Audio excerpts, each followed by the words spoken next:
Brooks, Taylor Dahl, and Tom McGinnis. This is Helmets, and Heels. Helmets and Heels on 1010XL. All right, let's go. We got a full house today. Tom McGinnis is here. Taylor Dahl's here. RJ Saunders, but joining us too, Ryan the Hacker Green joining us today, and tomorrow. And B's in the house too. Thanks for hopping on with us, guys. Taylor, how are you? We're great. How are you doing? I'm good. 7-4 Jaguars. I feel like you got to feel good. I'm glad to be here. I was telling them, I feel like I'm chasing them down for autographs. When I was a teenager in training camp, I got Beasley on one side of me, McGinnis on the other. It's kind of living the dream right now. Tommy, what's up, buddy? It's good to have you, man. It's been a long time. Since Rumble vibes, man. Yeah, we did. What year was that? 07, 08? Somewhere 07, around there? 08, yeah. We did the Rumble together. And I remember a couple different guys that came in and out of that show. Yeah. I remember the one, I won't name him, but kept falling asleep during the show. Oh, yeah. I was like, no. oh, yeah, literally. I'm playing some video game all night long. Like, you gotta be kidding me. Yeah. Anyway, we had some good times on that show. But good to see you. You do an awesome job, man, here on the radio. Well, I appreciate it, Yeah, Tommy. no doubt. Speaking of that, we did get some news today about Fred Taylor. When we get to moving on to be one of the finalists yet again, I feel like we all, I think, are on the same page when it comes to it's past due in our eyes. Hacker, as you believe, are you in that same sentiment? Oh, absolutely. I mean, if you look at everybody that has more rushing yards than him on the all-time list, they're all in the Pro Football Hall of Fame. My concern for Fred Taylor this year, he was announced as one of the 26 semifinalists, is that there's another running back with him that probably deserves to go in as well, and that's Frank Gore. Yeah. Yep. And I don't know how many times you're going to put two running backs in a class of 5. That's why last year to me was kind of the year, because Fred was the only running back on the list. Yep. Frank Gore deserves to be in the Pro Football Hall of Fame. I think he's top 5 all time. So that's my concern for Freddie in this class, is that Frank Gore is going to be a problem for him. I really don't listen. I mean, I feel foolish talking about it, for just reasons of fact that nowhere near a Hall of Fame type player. But I just don't understand that Pro Bowls should not be included in the Hall of Fame voting. How many Pro Bowls you go to, and it does count. Because it's voted with the fans in mind, and the fan, you can get a favorite player and just vote for him. Whatever he could have. Which okay, it's turned here. into that pretty much. I mean, It's a you think of the backs when Fred was in his prime. Oh, I mean, there were some great backs in the AFC, especially, and they were popular. Everyone knew who they were. They only knew us after see us in the playoffs, maybe Monday Night Football, something like that. But Do you think small market hurts us? Well, what do you think? You think if he was a New York Giant with he was a a career, Giant, he I mean, would have come on, been he'd in been there. 10 Pro Bowls, and and he's that's been why all you can't. over. And that's why I agree with you. Like, it's not about Pro Bowls. It's Right. productivity. And I mean, Fred made it look easy sometimes. Without a doubt. I don't know why they just – it's good. Look, the writers definitely should have a say. They cover these guys night and day. There's no doubt about it. The Hall of Fame voters, no problem with that at all. You keep it as is. Yeah. And then let them do their thing, and then bring up Pro Bowl or Hall of Fame members that played against the guys that are candidates, and see how many say They Fred react to Taylor him. should be in the Hall of Fame. Well, former players should Jimmy get a vote. Smith would say we this, should yeah. all get a vote, I think. We played against these Well, at guys. least the Hall of Famers should get a vote. Well, it'd be a certain percentage. Okay. Yeah, Hey, right. you're a legend. You're not Hall of Famer. You're a legend. And Fred's biggest problem is, like Tommy said, Curtis Martin, LaDainian Tomlinson, you go on, Eddie George, you go on down the line. That's why he missed out on a lot of those Pro Bowls. But what happened with Baselli? Baselli finally got into the room. And what do we mean by that? He became a finalist. Yeah. And he was in the room for like 3 years before he actually got in. Fred has been in the room now for a couple of years. He has been one of the 15 finalists. And more times than not, once you finally become a finalist, you're going to get in at some point. Yeah, people really start listening at that point. And with the Baselli conversation, that was always it. The length of career was part of the conversation for that. But once people started talking about how terrified people were going to when they had to go up against Baselli, and I think the same conversation is going to happen with Fred Taylor. There's going to be people out there that were like, that was one of the guys I did not want to face on a Sunday. With Tony, for me, and look, it's hard to get in. There's no doubt. And there was the, how many years, etc. But for me, I always said this too. I'm like, look at the other 4 tackles that are in the Hall of Fame that he was in the same era as the Walter Jones, who's very deserving, Orlando Pace, Willie Rofe. And there's one more that, Ogden. Yeah. They're all in the Hall of Fame. Well, Tony was as good or better than every one of those guys, without a doubt. And I think anybody that played against them or knew of Tony and all the other tackles would say pretty much the same thing. Yeah. He's as good or better than those guys. And that's what I'm saying. And look, not everybody can get in, right? Yeah. It's just. Well, and they shouldn't either. They shouldn't. We don't want to just have it Hall to be of like, Fame okay, is here. special. Yeah. But you can't tell me that we know Tony was special, Freddie T was special, Jimmy Smith was special, and Tom Coughlin was special. Mm-hmm. And those three, at some point, all deserve to get into the Hall of Fame, in my opinion. Yeah, some of those other names, obviously Drew Brees and Phillip Rivers, both in the quarterback group now. Frank Gore, Larry Fitzgerald, that's a name that a lot of people are going to right away say yes for that one. Jason Witten, how do you feel about Jason Witten? I mean, he's one of the best tight ends ever. You know, Antonio Gates got in. I think Jason Witten was every bit as good as Antonio Gates. So, I mean, Aaron, you played against him. So, what did you think about Jason Witten as a player? I just don't know if he's at that elite level, because I'm just kind of balancing the Fred argument. I think Fred did a lot more. Yeah. You know what I'm saying? Comparative, like position-wise. Yeah, he was dominant. He was very consistent. I mean, tough as nails. But I don't see the splash. When you look at Fred, it's like there was a splash play happening every game. Mm-hmm. Like his first carry against the Dolphins. 90-yarder. Well, even the one on the Monday night. Yeah, absolutely. First carry as a starter because he didn't start the whole year. That's right. Stewart got hurt. Fred came in, first carry, 75 yards. Yep. That's some special stuff. Do you think because you even said a second ago, Hacker, about the running back conversation, and that's been a part of it a lot. You're not going to probably put two running backs, a Frank Gore and a Taylor, in this.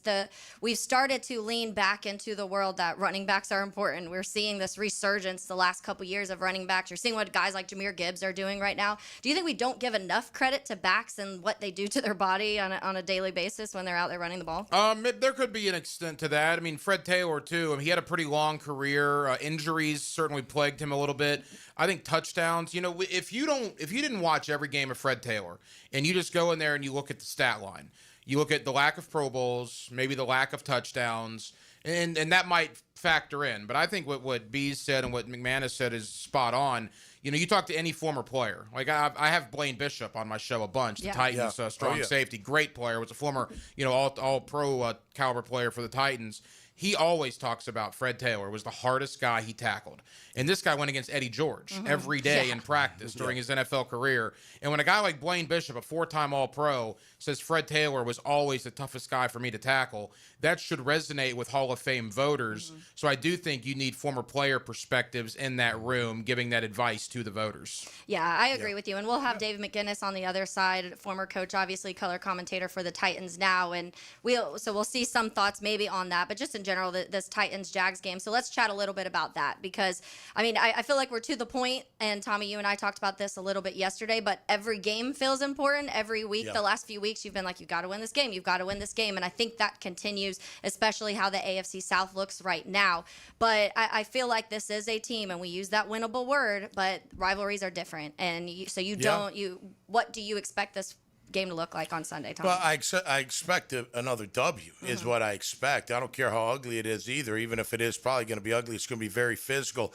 Keep this in mind. The Colts and the Texans both swept the Titans already, and we're the last on the line. We got two against them, so I'd like to think that we can sweep them as well. They're 1-10. They're 0-6 at home. Their offense is absolutely terrible. Last week, a little bit better out of Cam Ward. He actually came alive a little bit last week, but under harassment all year. A ton of sacks against them. We just got to get after them again. They give up a lot on the ground. They do have some players. See, we talk about this all the time, right? Regardless of the record, they have players. And if you don't show up, they got enough players to beat you. That's why they say any given Sunday. I mean, look at a guy like Jeffrey Simmons, one of the best DTs in the game, right? If you don't take care of him, he could ruin your day. Yeah. He could ruin your offense. I mean, he's that kind of player. So that's just one of many. But I expect them to be ready. And look, I think they're learning how to win this game.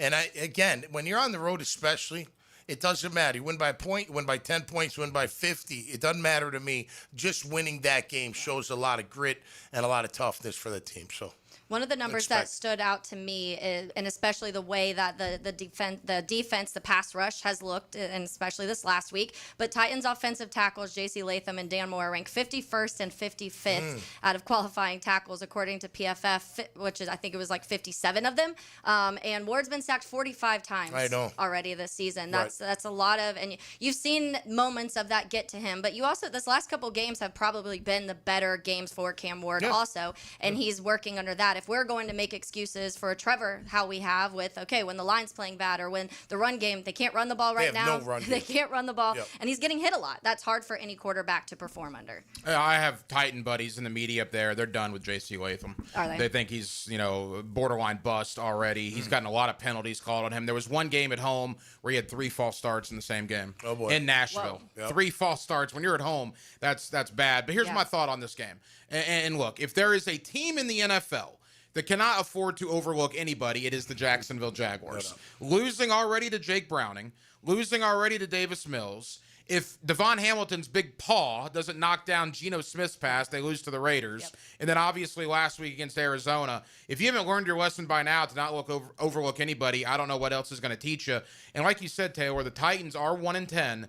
They've lost their last 3 games by a combined 16 points. They lost by 7 to the Chargers. They lost by 3 to the Texans, and they lost by 6 to Seattle. They've been in all of these games over the last 3 weeks. Defensive teams that, So you got to be careful. You got to be careful, particularly, and obviously Aaron and Tom can speak to this.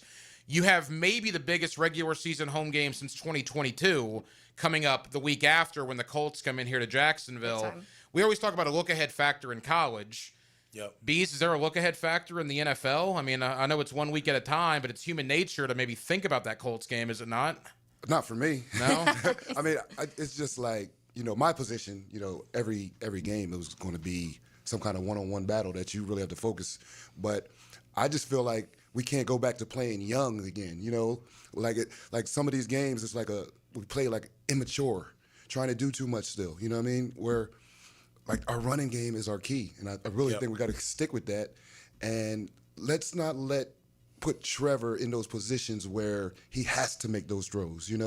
I feel like us with the run, it balances everything. Because now he can get out of the pocket with the bootlegs.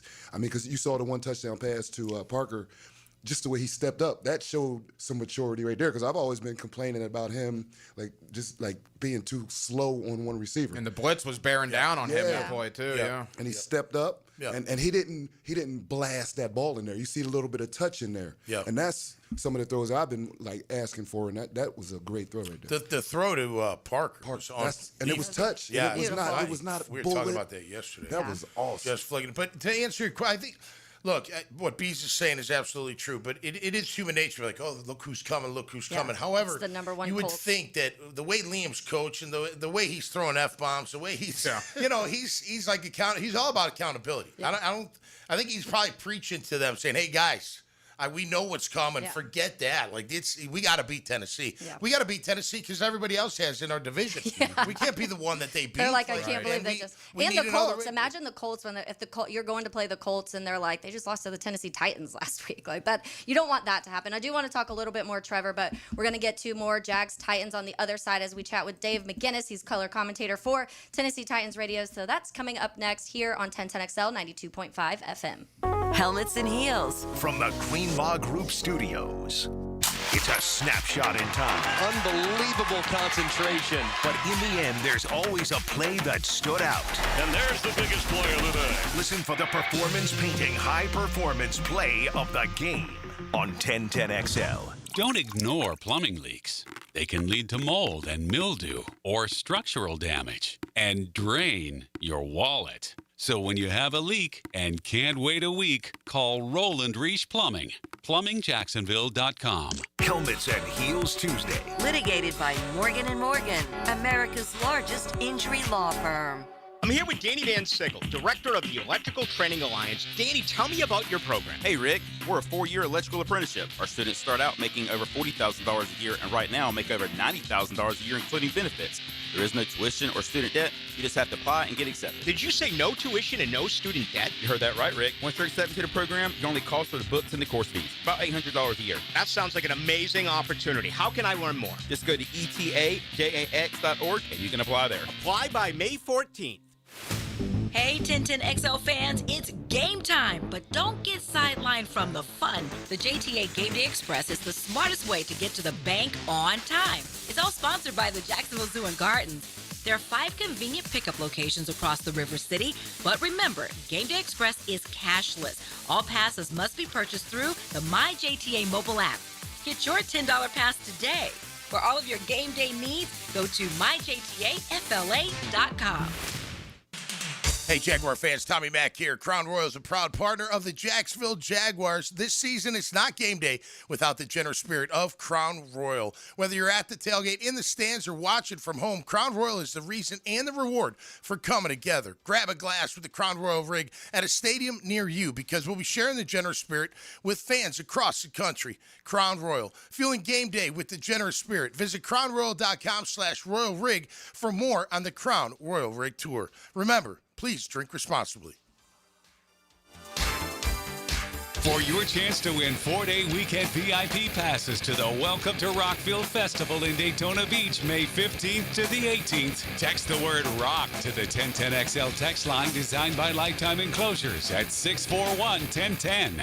Waiting around for Black Friday? At Beaver Toyota, Beaver Chevrolet, and Beaver Mitsubishi, we've already dropped Black Friday prices. That's right, thousands of vehicles priced to move now. Get 0 down, no payments for 90 days, plus peace of mind with a lifetime warranty. Don't wait for the crowds. Get your Black Friday deal today. Start saving early with Beaver Toyota, Beaver Chevrolet, and Beaver Mitsubishi, where Black Friday starts right now. That'll wow ya. Are you looking for a place to outfit your truck or van? It's Catlin Truck Accessories. For 105 years and 4 generations, Catlin is the name you can count on. This is Keith Catlin, and we know trucks and vans too, from Lear toppers, ladder racks, van shelving, strobe lighting, rolling lot bed covers, and everything in between. If you want quality products and great customer service, there's only one name. It's Catlin. Who can you count on? Count on Catlin. For 105 years, you can count on Catlin.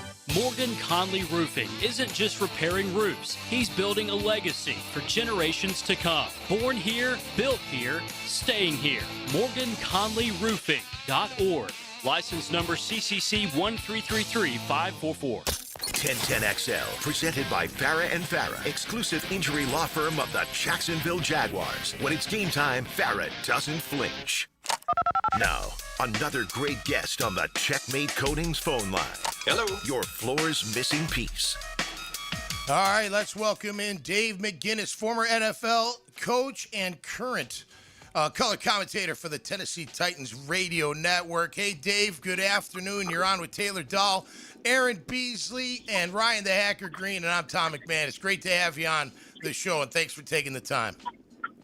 Thanks, Tom. Thanks, guys. I'm glad you guys have got me on. Let's talk a little bit about the ball game. What do you think? No doubt about it, man. 1-10 though, Dave. That is that's a tough year. 0-6 at home and 1-10 overall. How do you look at it overall? And do you see a light at the end of the tunnel for this team at all?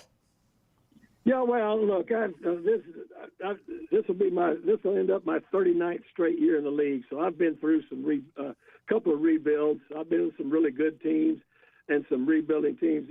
We knew at the start that this season was going to be a complete rebuild, and it really has turned out to be, and especially now with the injuries. Every draft choice that they have made has been starting. Anybody that's got 2 healthy legs right now, if you're active on the game day roster, you're going to play. This is an extremely young football team, and you guys all know, you've been in the league long enough, that with the number of young players that you play, you're going to go through some growing pains. The quarterback here is somebody that you can build around, but it's going to take Mike Morganzi and his group time to put together some more draft capital to get this thing squared away. So it's every Sunday, because this is a zero sum business. We all know that. But the thing that I think the plus about this year for the Titans is you're not winning games, but you're getting an important time on task for all of these young players who have proven that they're going to be players in the future, which helps. Yeah, Dave, talk about those pass catchers a little bit, because we went from the storyline last year being with the Titans of one of the older pass catching groups in the NFL, and right now you're relying on guys like Alec Iomanner, Jim Dike, Gunnar Helm, all very young guys to make plays on Sundays for the Titans. So chat a little bit about those guys and what you've seen from them early on. Yeah, well, and again, those names you mentioned, of course, Jim has made his bones as a returner. But then, because of injuries, has had to move up in the receiving rotation. Alec Iomanner has been out. I mean, they elevated two guys last week off of the practice squad that had to play a significant number of snaps in that ball game. This receiving crew is as young as I've ever seen. And then with the injuries that have happened, I mean, it's gone from a completely different type of a look. And again, in the National Football League, especially at the receiver position, you get a whole lot of young players in there. Then all of a sudden, what you're doing is the quarterback's working with guys that he hasn't worked with a lot until the elevations had to be made. So I mean, it makes for timing issues. But that's where they are right now. This is a razor thin roster right now, just because of the way that things have fleshed out. But Jim Dike that you mentioned, I mean, the guy will be the Pro Bowl returner. He's a very, very talented player, but I mean, he's having to step into a receiving role. Alec Iomanner has been nursing a hamstring, so he hasn't been available. So the youth that you mentioned got even younger this past week. Dave McGinnis here with us, Titans color commentator, also was a former head coach in the National Football League. Of course, you'll hear the Jaguars and the Titans Sunday, 1 o'clock, right here on 1010XL. Dave, this year for Tennessee is obviously about Cam Ward. Wins and losses at this point, they are what they are, but developing Cam Ward is the most important thing. What have you seen from Cam Ward, and what is your expectation for him moving forward? Well, what I've seen is a rookie quarterback that had to start, on a team that had the number one pick, and you only get the number one pick for a reason. And I mean, you need help, and so that first of all, as long as I've been in this league, I've called defenses for a lot of years in this league, and you try to make a living as a defensive coordinator in this league, trying to wreck rookie quarterbacks. Let's just be honest. I mean, with all the looks and the things that you try to do to a rookie quarterback, he's experiencing all of that in real time, and he's done a really good job of progressing each week, because I mean, he was starting out from basically ground zero. Not only learning how to operate an offense, but also learning how to operate against defenses that are set to try to make you have the worst day possible that you can have. And so, I the kid's a real competitor. I mean, he's got really, really good physical talent. Especially, I mean, he's blessed with an exceptional arm. But I mean, he's still in the learning phase of it. So what I look at every week, I want to look at progression that he's making as far as just understanding how to work an offense in the National Football League. You guys know that about 85% of playing a good quarterback in the National Football League is doing the mundane things on a consistent basis. That's what he's learning how to do right now. Hey, how you doing, Coach? This is Aaron Beasley. Aaron, good talking to you, man. Hey, man. Hey, Coach Ramsey is my guy, man. You know that. Kevin Ramsey. You know what? As I say, I've been in this league nearly 40 years, and so you not only appreciate players that you coach, you appreciate good players, and you're one of them. Hey, I appreciate that. I just tried hard, just play hard. Hey, but you had me thinking, with a rookie quarterback, how are things like on the team? Are they still like loving to come there and loving to be there and practice and having fun? Because to me, like, they're almost like a dangerous team for us because we don't know what we're going to get, what kind of energy we're going to get. So how would you say the attitude is, even though their record is 1-10? They've got, well, look, first of all, a lot of it stems from the youth of the football team. You know, when you're young, and you know this as well as I do, you don't know what you don't know. You know, they just want to play ball, and they love the fact that they're getting a chance to do it. The attitude is great, and they understand that there's times that they are going to be a little bit as far as outmanned numbers wise. I mean, that's just the way this roster is right now. But I mean, the things that they've done. I mean, and again, they're playing another good team this weekend. But the competitive nature on Sundays has been really good. That's a dangerous team. Yeah, no doubt, no doubt. One that's got to win at home for sure. Dave, when you look at the rivalry between the Jags and the Titans, I know it's big for us Jags and our Jaguar fans. You know, the Titans are the hated rival. Is the feeling mutual? And number two, how are they going to beat this 7-4 Jaguar team? Which is the way to do it, do you think, with their team? Well, first of all, they can't. You know, there's you either win ball games or you put yourself in position to lose ball games. That's the first thing they got to do. They got to clean up their penalties. You know, that's number one. I mean, they're not good enough to be able to help their opponents. So they've got to play a clean game. And then the thing that they've got to do is just continue to grind on just the fundamentals of what the game are. I mean, that's extremely, extremely important. You talk now. Hate's a pretty strong word, but look, I've coached here, and it's okay, because there was a time, especially when Jeff Fisher was the head coach down there, and Tom Coughlin was down. You guys know what that was. Oh yeah, I mean, unfortunately. That was some double chin strap games those years that we were playing each other. Oh yeah, doing those types of things, and so those feelings rise to the surface a little bit with every ball game. But ever since the AFC South was put together, it's been very, very competitive. And Jacksonville has always been one of those teams that you knew you were in for a fight for the whole game every time you played. Dave, tell us a little bit about the opposing view of Trevor Lawrence. We still have a very split perspective in Jacksonville personally of what Trevor Lawrence is, where his ceiling is. All of those conversations continue in year 5. But what's the thought process and that opinion from the Titans side? Well, Trevor Lawrence has hurt this football team when these two teams have played, several times. I mean, I can go back. I mean, I've been, this is my 9th year of doing broadcasting. I coached for 8 years with Jeff Fisher, so I know, some of the things that we've gone through. And Trevor Lawrence is a talent. He's a talented football player. And the thing that a lot of things that happens, especially with the number 1 pick, especially at quarterback, expectations sometimes are so over the top that the first interception that you throw, or the first time you don't throw for 300 yards, all of a sudden everybody's saying bust. And, that's just not the way the National Football League works. Trevor Lawrence has got a lot of respect from the Tennessee Titans, because he's given the Tennessee Titans some problems in the past. Dave, along those lines, again, Dave McGinnis here with us, Jaguars, Titans, Sunday. You'll hear it right here on 1010XL. Along those lines, I'm curious, you as a former head coach, the amount of time you have spent in the National Football League, your thoughts on Liam Cohen and the job he's done down here in year number 1 as the head coach of the Jaguars.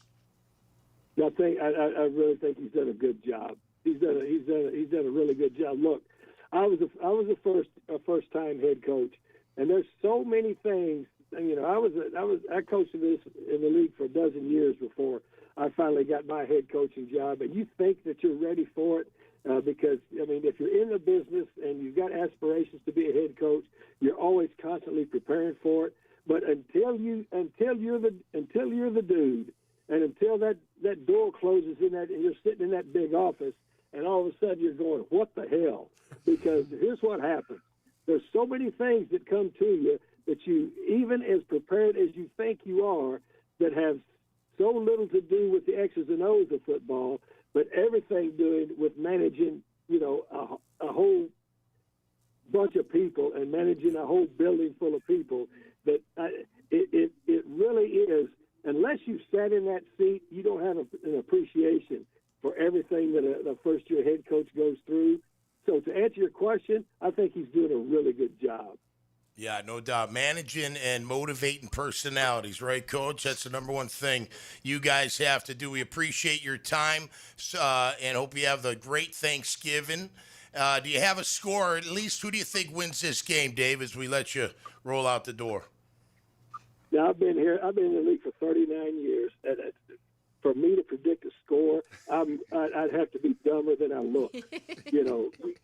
You've got no idea in this business, guys. I just want it to be a good football game. Everybody stay healthy, and then we'll see what happens. All right, sounds good, Coach. All the best. Thanks for your time. Thanks, Coach. Guys, have a happy Thanksgiving. Thanks for having me on. Absolutely. Yeah, that was great. Beautiful. Yeah, so good stuff. I know he said hate's a strong word, but I think the majority, if we did a poll on Twitter asking Jags fans if they hate the Titans, it would be overwhelmingly. But is it reciprocal? Yes. I think we so. hate them more than they hate us. I think so, too. I just always... Because they won. You know what, though? It's kind of like the argument with Florida fans always is who's the biggest rival, Georgia or Florida State? And I think it goes into the age. Mm-hmm. You got to keep in mind, and not to put age on all of us, the Titans, Jaguars, I mean, that was a huge deal 25 years ago. Yeah, right. You start thinking about it. Yeah. Who was the fly in the ointment for the Jaguars as of late? It's really been the Houston Texans. Big time. So I think, we're getting close to the point of, people our age, 40 and over, probably still hate the Titans more. Yeah. If you're that new age Jaguar fan, 20, 25, 30, it might be more Houston than it is Tennessee. Yeah, and I think a large part of that, too, is player, like age-wise, but also player-driven. I mean, the way that C.J. Stroud that couple years ago went around and was kind of doing his world tour of, I'm the best quarterback in the AFC South is pretty much what he's saying. If you have players in your division that make it easy to dislike them, that adds a whole other element. Factor Azeez Al-Shire into that with the hit last year. And so it's always an interesting topic. And when Tennessee gets good again, they'll be a big rival, but Tennessee's terrible right now. So it's kind of hard to say, well, Houston's not the biggest rival of the Jags. Yep. And so we'll continue on some of that talk when it comes to the Jaguars-Titans. But up next, after this break, we do have Tommy's takeaways, so we'll get to that coming up on the other side on 1010XL 92.5 FM. From the Queen Law Group Studios. Helmets and heels. Chelsea here, ready to upgrade your windows or patio doors? During Renewal by Anderson's Black Friday sales event, buy now and pay nothing until 2027. That's 0 down, 0 payments, and 0 interest for 2 full years. Our Acclaim Impact windows are built for Florida homes, designed to help you save on energy bills while keeping your home comfortable all year round. Restrictions apply. Visit bestwindowsflorida.com to schedule your free in-home design consultation. License number CGC 1527613. Renewal by Anderson, where comfort meets savings. Frank Frangie here. The holidays are kicking off early at Nimnick Chevrolet. Right now, save up to 20% off a new Silverado or get financing rates as low as 0% on models, including Silverado, Equinox, and Trailblazer during the Red Tag Sales event. Unlike most dealerships, Nimnick Chevrolet has the largest inventory on the ground, ready for you to explore. With their extensive selection, you're sure to find the perfect truck or SUV at Nimnick. So head to Nimnick today. Who's got more vehicles at the best prices? Nobody but Nimnick. Chevrolet, together let's drive. Hey guys, Taylor Dahl here of Helmets and Heels. The Chick-fil-A Peppermint Chip Milkshake is a holiday tradition that's back for another season. Hand-spun the old-fashioned way, this festive peppermint-flavored milkshake is made with Chick-fil-A ice cream dessert and features chips of crunchy peppermint bark. It's minty, merry, and topped with whipped cream and cherry when served in stores. Order in the Chick-fil-A app today.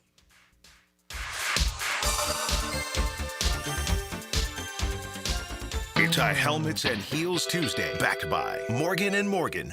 When it comes to glass, you don't want average. You want flawless. Duval Glass and Mirror has transformed homes and businesses across Jacksonville for over 35 years. Frameless showers that wow. Mirrors cut exactly to your style. Fogged or broken glass replaced. Decorative tabletops. Windows replaced or repaired to stand up to Florida storms. All backed by a 100% guarantee. Visit DuvalGlass.com for your free quote. There's only one name for glass and mirror around these parts. It's Duval.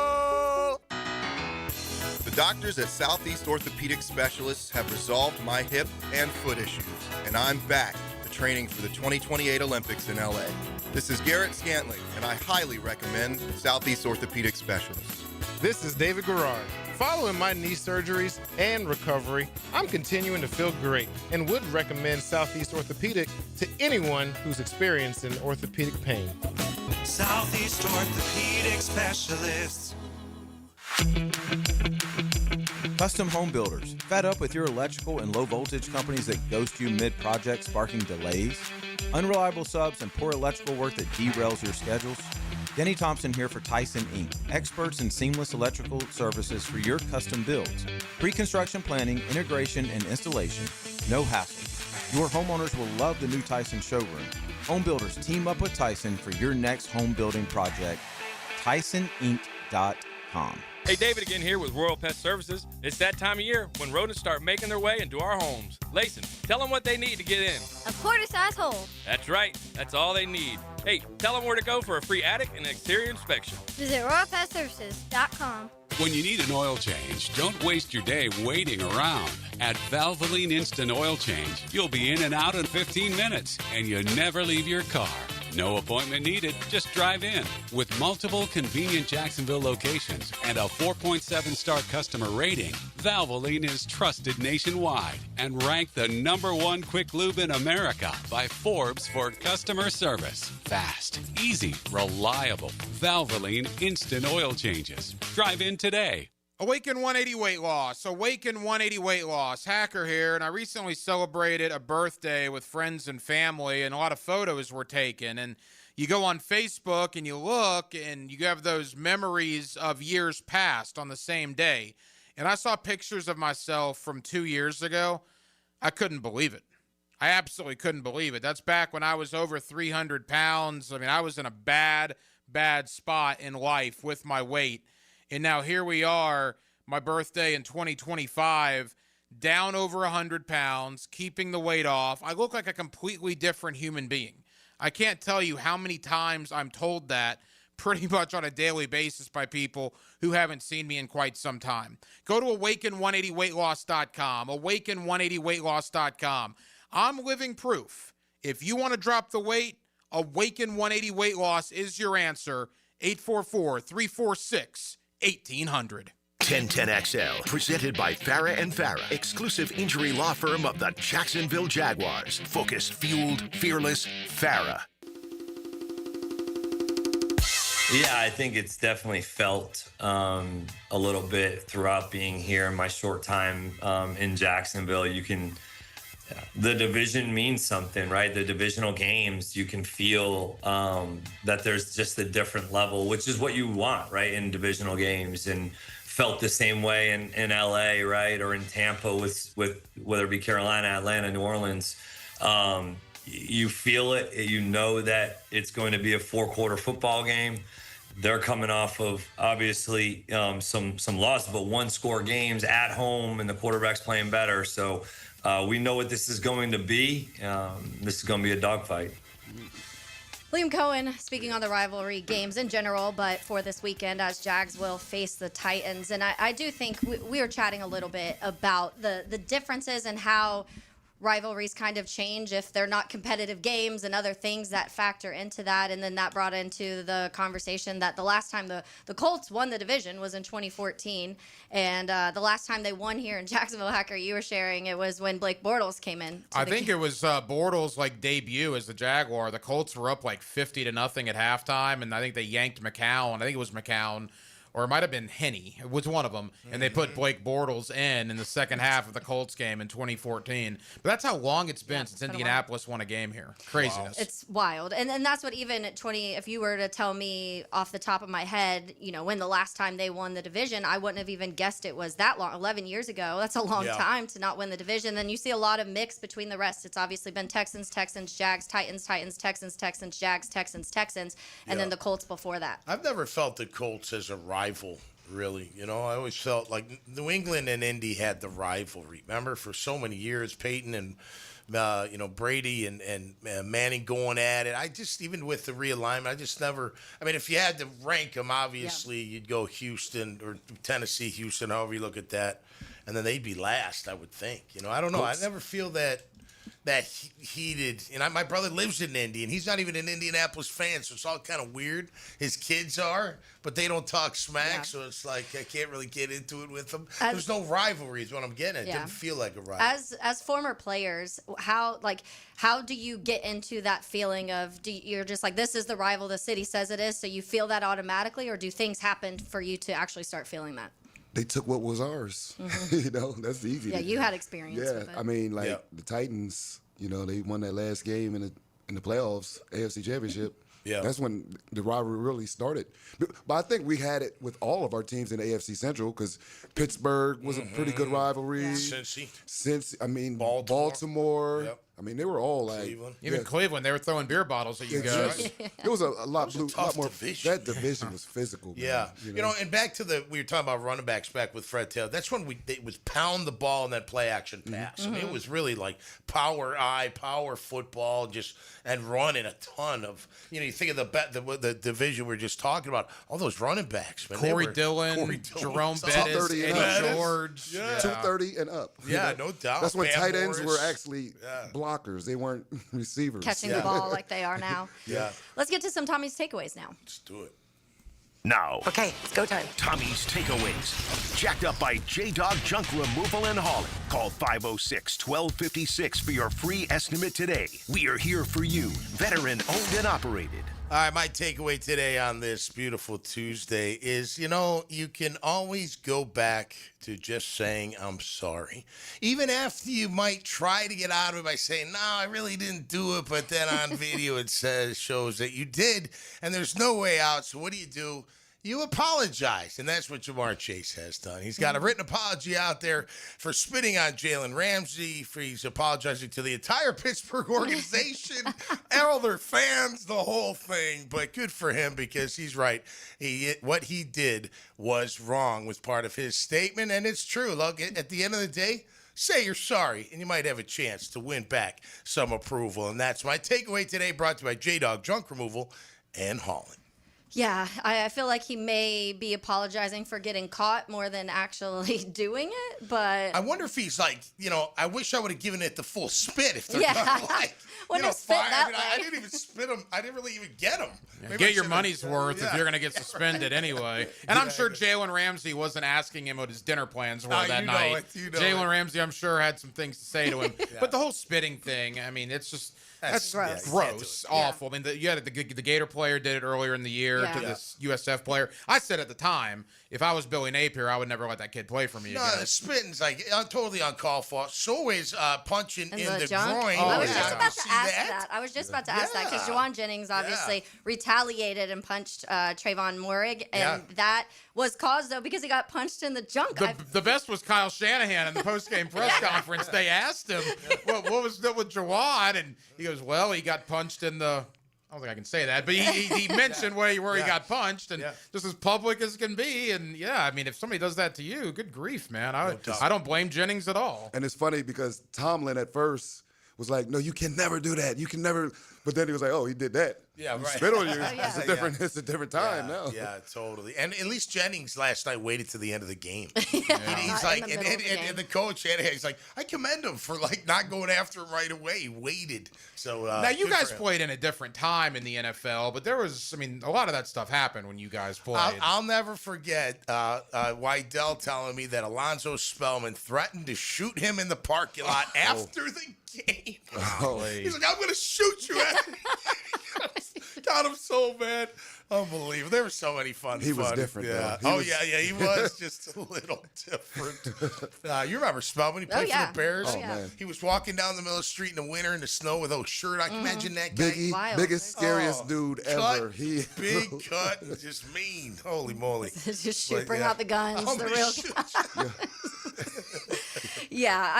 I'm sure we always see the retaliation. That's one thing we see is that whoever does whatever back, whether it's a punch, whether it's whatever, and then you go back and you see the clips of what made these people act, whether it's punching somebody or spitting back, whatever the case. Because even the one with Jalen Carter, Dak spit first. Yeah. So then they go back and they're like, oh, well, Dak spit, so that's your retaliation. And then you kind of sometimes take a step back where you're like, I'd probably have retaliated too, honestly. Yeah. Moehrigs going to get suspended for that. Yeah. Oh, yeah. I can't imagine the NFL is going to look at that tape. It's plain as day what he did. Yeah. How the refs missed it, I don't really know. I'd be shocked if he doesn't get a game suspension for that. That's why practice fights are much better. You know, you don't really need much to fight over. Yeah. You just fight. Except don't hate yourself. Don't hate each other in the helmets. I'll never forget Marcus Stroud's rookie year. It was Mark Banowitz, like a 7th-round rookie from Syracuse, an offensive tackle. Stroud and him got into a fight. I remember. Stroud throws a hand and hits Banowitz in the helmet, breaks his hand, and is out for like a month. Yep. Yeah. It's like, what are you doing, man? We've seen too much of those too. CJ Gardner-Johnson, obviously, we know can get in people's head big time. He's one of the guys that can. Multiple times he's gotten punched in the helmet, but I just feel like as a player, you're risking your own. No, see, here it's an art. It's mind It's games. an open mind hand games. slap to the helmet, and then it's a Just fist rock as an uppercut. Right? I mean, you're not going to hit. Yeah, straight to don't the punch face straight. mask. Come underneath that thing. But Unless you're Larry Smith, you just rip the face mask off. right. Yeah. Who else? Myles Garrett did that? Was it Myles Garrett who ripped Yeah. Mason Howie Rudolph's Long, helmet? suppose. Oh, yeah. almost swung it at him. Yeah. They hit him with it. Yeah, he did. Yeah, in the helmet. That's the way to get the quarterback down. Oh, yeah, definitely. All right, we'll get to, I want to chat a little bit with Taylor's Tangent on the other side about some NFL, some broader NFL topics. So we'll get to that coming up next on 1010XL 92.5 FM. Helmets and heels. From the Green Law Group Studios. It's for the state, for the pride, and for the fans. Will the Seminoles sink in the swamp? Chop, chop, chop. Florida State. Kickoff at 4:30 on Jacksonville's home of Florida Gators football. 1010 XL. Frank Frangie here for Stanley Pools. If you're dreaming of putting in a pool this year, choosing the right company is the most important decision you'll make. I've trusted Stanley Pools to build my pool, renovate my pool, and maintain my pool. Stanley Pools has been the best in the business since 1988, and they're still family-owned. Call them today at 904-269-7277 or find them online at StanleyPoolsFL.com. That's Stanley Pools, a family tradition of fine swimming pools. Helmets and Heels Tuesday is Litigated by Morgan & Morgan. Attention small business owners. Did you know you can get 100% tax deduction on a brand new Cadillac? That's right. Choose your new Cadillac and qualify for a 2025 tax deduction of up to 100% of the purchase price. There's never been a better time to own a Cadillac and drive your business forward in style. Visit Randy Marion Cadillac on Southside Boulevard in Jacksonville today for incredible deals and expert advice. Don't miss your chance. Experience the luxury you deserve and the savings you need. Plus tax tag title, $9.99 admin fee and resistol on approved credit. Bueller. Stay cooler with Bueller.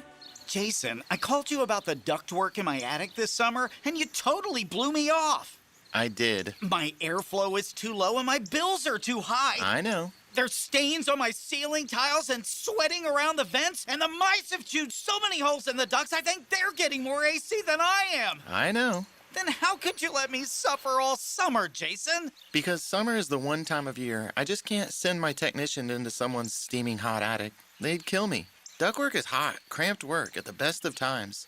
Lucky for you, those best of times are in November. You mean like now? Bueller Air and Plumbing can repair your old, damaged, or just plain sketchy ductwork right now when it's not too hot and not too cold.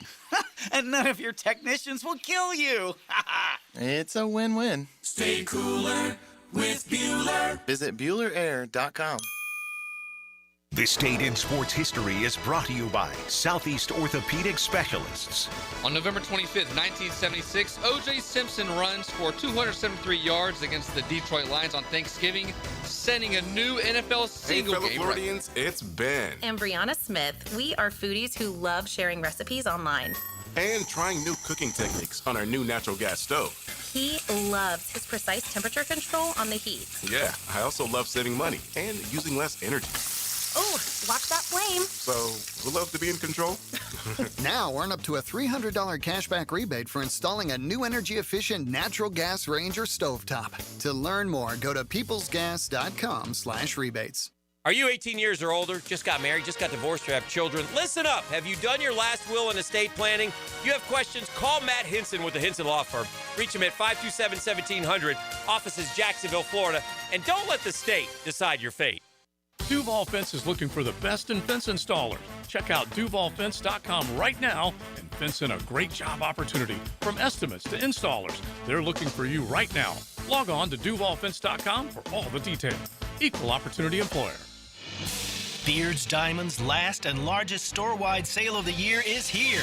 It's Beard's 44th anniversary sale with up to 44% savings. At Beard's, we're proud to be the only locally owned jeweler in the town center. And we're so grateful to the people of Jacksonville for trusting us for over 4 decades. So, we're celebrating with incredible savings. Yes, engagement rings are included, and wedding bands and anniversary bands, gemstone jewelry, yellow gold fashion jewelry. And of course, Beard's is your home for diamonds at real direct importer prices. Whether you're looking for a natural diamond or a lab-grown diamond, Beard's has every shape and every size. Come and let us educate you and give you the trusted guidance you deserve. Don't settle for corporate chain store quality. Beard's guarantees the best diamonds and the best value prices every day. Don't miss this incredible buying opportunity. Best prices of the year now during Beard's 44th anniversary sale. Beard's Diamonds in the St. John's Town Center. Shop local, shop Beard's. 1010XL, presented by Farah and Farah, exclusive injury law firm of the Jacksonville Jaguars. Still, present, ready. Farah doesn't flinch.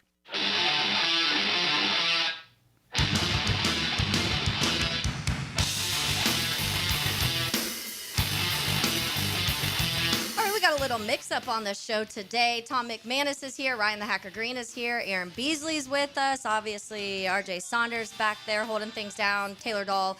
And we were having some fun conversations on break of things that some maybe crazy former current players do when it comes to maybe defending themselves when they're on the football field. Maybe a lot of interesting things happen in pile-ups, Taylor.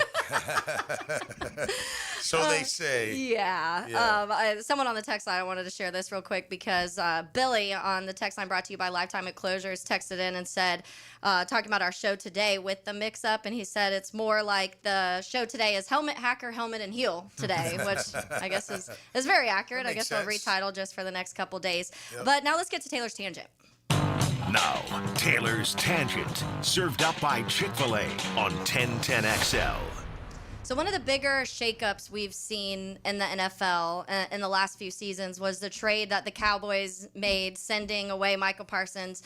Everybody, obviously, and for very important, big reasons, were very judgmental on Jerry Jones. And when they asked Jerry why he made this trade, his comment was more so like, we need to figure out how to stop the run.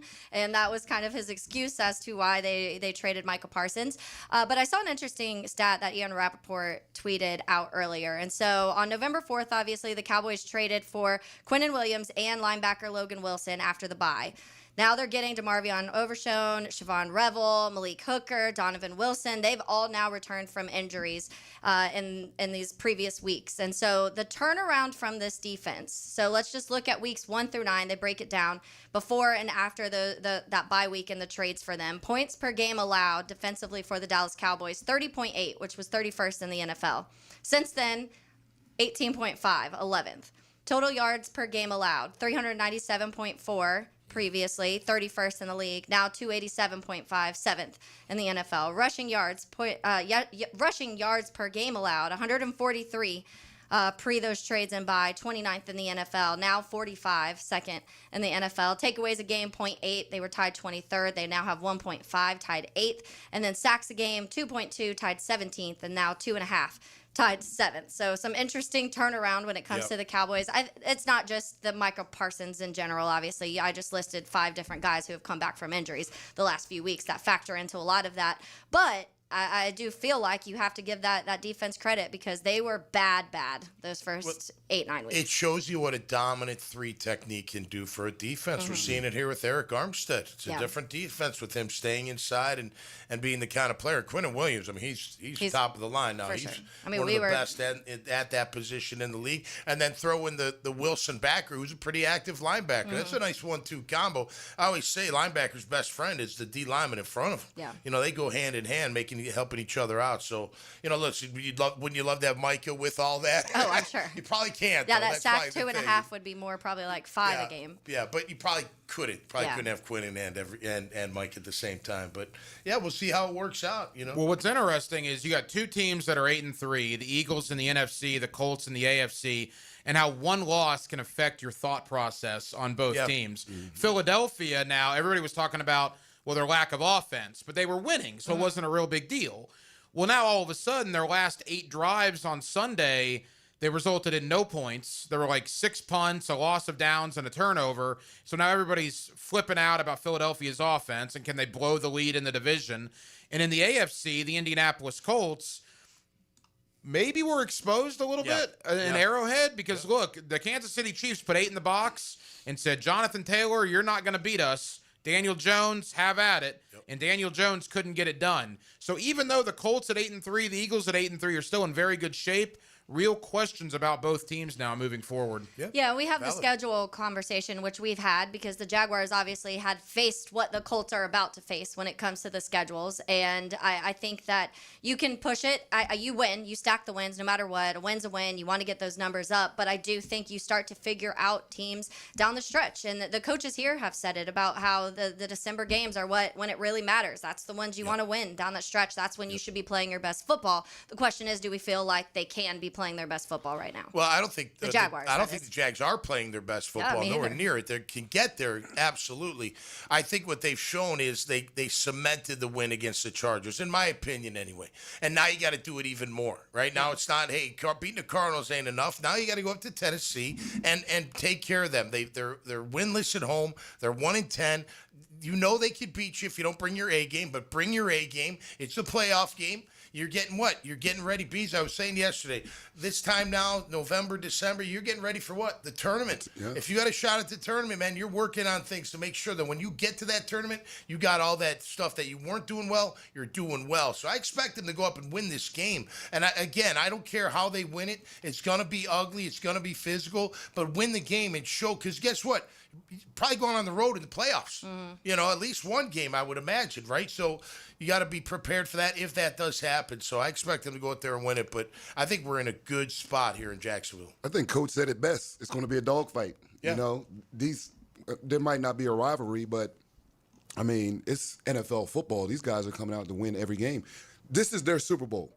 They have not won at home. Yep. You know what I mean? Yep. Who wants to go through a whole season and not win in front of your fans? And so that's going to make them beat even the more. Jags. And after the way, that few seasons ago when they beat them that final week to get so the Jags ended up missing the postseason. Those things, if you're a bad team, those are the things you at least can look a little forward to. Right. I was just going to say the rivalry, even though it's probably more us than them, they're very aware of how we feel about them. So they would like nothing more than to knock us off. There's no doubt about that. And the funny thing is, and we can relate to this here in Jacksonville, I talked to a couple of guys in Nashville. There is concern up there that they might actually win this game because that would affect them in their draft position. We've been there. We've been there. Right? When I was told that, I'm like, I remember those days. Yeah. But if you're Tennessee, you're not drafting a quarterback number one. That's right. So if you get the number one pick, you now get granted, a haul for that. you could Pending potentially. The quarterbacks, Unfortunately, it's not a great year in the quarterback market, especially if Arch Manning doesn't, come out or whatever. But if there is a quarterback to be had, you could ask for a king's ransom for that number one pick. So I would imagine most Titan fans don't have a whole lot of interest in winning a lot more games this year. Obviously, the players do. Fans and players, and that's where, I go back to the year, the Trevor Lawrence, Zach Wilson year. We were watching that Jets game for Frank, and when Frank Gore got the first down, everyone was like, holy crap, like you get Trevor Lawrence now. So you get to that point as fans. I don't know if players feel similar, and you guys would obviously know better than me, but I think you want to win because you're earning contracts. You get dollars. There's incentives every week that if you hit certain marks, I don't think you just throw that away because you want them to have the first overall pick. I know for me and the status I had on the team, if we were 1-10, I'm worried about my job. You're playing for the other 32 teams. I'm playing for my job, man. There's no doubt. And that's the thing. Like, being a professional is what it is, being a professional. So we're going out there to perform. Play the game you love. Like, I'm out there, I don't like to lose any play. You know what I mean? So you go out there and you still just take it play by play. That's right. And just go play hard. You could get hurt messing around out there, If you don't go full speed, that's when you get hurt, no doubt. Thanksgiving just around the corner, and so people might not be thinking about it right now, but I do have free lunch to give away. All So right. free lunch to Chick-fil-A. Give us a call at 641-1010. Let's say caller number 3. You get free lunch to Chick-fil-A, and we'll get to more Jaguars on the other side. Also some college football, because some interesting things happening in that landscape. So all of that coming up next in hour 2 on Helmets and Heels right here on 1010XL 92.5 FM. Helmets and Heels. Backed by Green Law Group. For the insured. Fighting for you. Get hit by the man in the back, Tommy Mack. I'm bringing you straight to the gridiron to show you what it's like to put on the Jags helmet and pads. Fridays on Jaguars Today. Unlocked by Renewal by Anderson Custom Windows and Doors on 1010XL. This is Jeff Middlecoff with Cogent Bank. My associate Ryan Salem and I joined Cogent Bank because we wanted to revolutionize the mortgage business, just like Cogent Bank has revolutionized the banking business. So Ryan Salem and I are able to leverage the power and stability of Cogent Bank to go out and find our clients the best investors, the best products, and the best rates in the entire country for your particular mortgage loan. Of course, you don't have to be a customer at Cogent Bank to take advantage of our mortgage services to buy or refinance your home. We offer jumbo loans, VA, FHA, conventional, and investment loans. At Cogent Bank, we offer mortgages nationwide, so we can help you with a second home or help a family member who lives or is moving to another state. Call Ryan Salem or myself, Jeff Middlecoff, at Cogent Bank today, 904-442-9191, to see how we can help you with any of your mortgage loan needs, whatever or wherever they may be. Member FDIC, Equal Housing Lender, Cogent Bank, NMLS ID 402296, Ryan Salem, NMLS ID 1182429, Jeff Middlecoff, NMLS ID 249086. It's a Helmets and Heels Tuesday. Backed by Morgan & Morgan. For the people. Dial # law. Morgan Conley Roofing isn't just repairing roofs. He's building a legacy for generations to come. Born here, built here, staying here. MorganConleyRoofing.org. License number CCC 1333544. They are the future of college football. I'm Hacker. As we enter high school's early signing period, I'll preview some of this year's stars. Spotlit by Bright Star Care. A higher standard on 1010XL. Brian and Angela Wall here with Window World. Hurricanes happen in Florida. That's not news. But what happens even more often than hurricanes are home break-ins. And if security is important to you, you might want to look into hurricane-rated impact windows. What you may not know is that hurricane-rated impact windows not only help protect your home in case of a hurricane, but they also offer another level of security for your home. Have you seen those videos on YouTube that show people trying to break through an impact window? A thief is way too lazy to spend his energy trying to break through one of our impact windows. That's why he doesn't have a real job like you. He'd rather break your non-impact window while you're at work. Window World has high-quality, very affordable hurricane-rated impact windows to help protect your home from hurricanes and from lazy thieves. Call us today at 904-443-7001. Get a free estimate and see for yourself. You save energy, get more security, and the windows add value to your home. With all Window World windows, you get the best guarantee in the window replacement business. Window World, World, simply the best for less. And thank you for your business. Your home is your sanctuary where memories are made.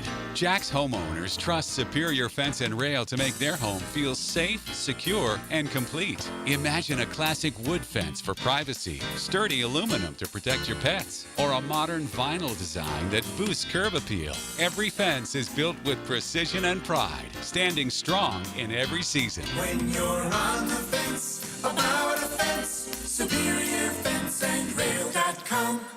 The flagship station of the Jacksonville Jaguars. WJXL AM Jacksonville Beach. WJXL FM Jacksonville Beach. I'm here with Clayton Bromberg of Underwood. Underwood has completed 75 years in business, and now you are starting your next 75 years. If you were going to simplify things, what is the single most important thing in Underwood's history, and what will be the most important thing in your future? Frank, that's simple. Our honesty and integrity. You know, our founder, H.F. Underwood's favorite saying was, know the truth and tell the truth. That's why we're the longest-standing member of the American Gem Society in Florida, because we know you have to have the knowledge about gemstones before you can tell the truth about them. That's why we continue to educate our staff through the Gemological Institute of America and the American Gem Society. In fact, today, Underwood's has the largest American Gem Society credentialed staff of professionals east of the Mississippi River. So come by and see why we're looking forward to the next 75 years and let one of our experts assist you. That's at Underwood's, serving excellence since 1928 in San Marco, Avondale, the shops of Ponte Vedra, Underwood Jewelers. If your ride is making strange noises, don't wait and make it worse. Come to Action Transmission on Merrill Road. My expert technicians can diagnose the problem and likely fix it fast. Experience the difference at Action Transmission on Merrill Road. I'm Max Fink with your 1010XL Southeast Orthopedic Specialist local sports update. Following the Jaguars' overtime win over the Cardinals Sunday and the Colts' overtime loss to the Chiefs, the Jaguars are one game back from the Colts in the AFC South.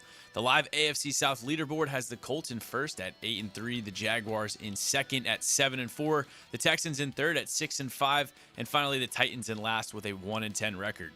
It's 83 degrees at 3:03. Time and temp brought to you by Bueller Air and Plumbing. Stay cooler with Bueller. 1010XL, presented by Farah and Farah, exclusive injury law firm of the Jacksonville Jaguars. When it's game time, Farah doesn't flinch.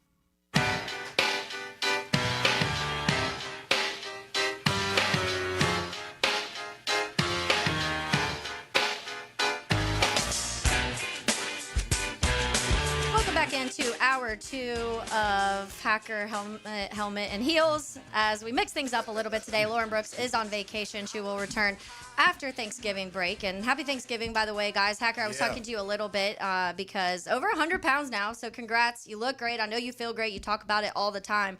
How much does that change your Thanksgiving? Yeah, a little bit. I'm in the maintenance portion of Awaken 180 now, so I can have a little bit of fun on Thanksgiving as long as I get back on the right track. But yeah, no, it's great. I feel awesome and couldn't be more thankful during the Thanksgiving period for Awaken 180 and them helping me out the way they did.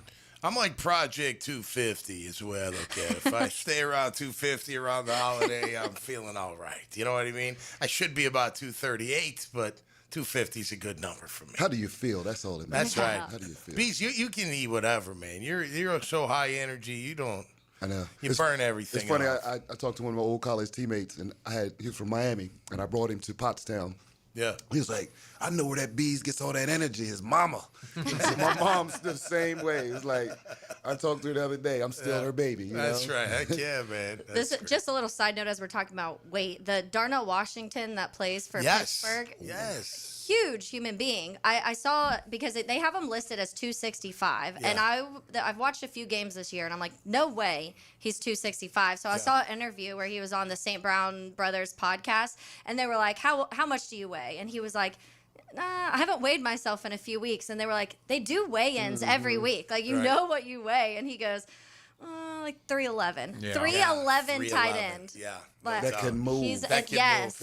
Yeah. What an athlete.